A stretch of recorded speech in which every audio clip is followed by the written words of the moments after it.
Now that you're informed and have a plan, it's time to build a kit.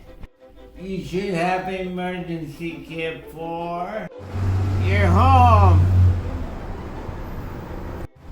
your car,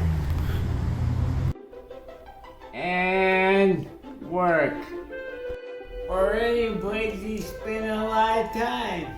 Any kit that you need to build has to be easy to move around. Each kit is different because their needs are different. But here's a easy list just in case.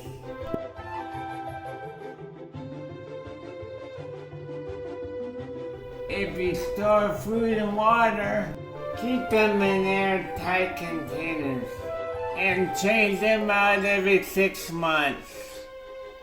And keep your kid in a cool, dry place. Those of us with disabilities need to pack extra stuff for our kids. Some of us need to pack medical equipment, mobility devices, and repair tools. Speech devices. Maybe notepads for deaf, hard of hearing.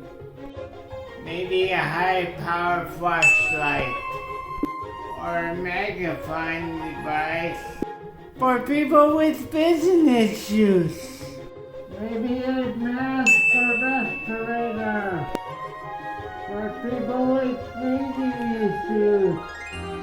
Or anything your service animal needs, like a poop bag.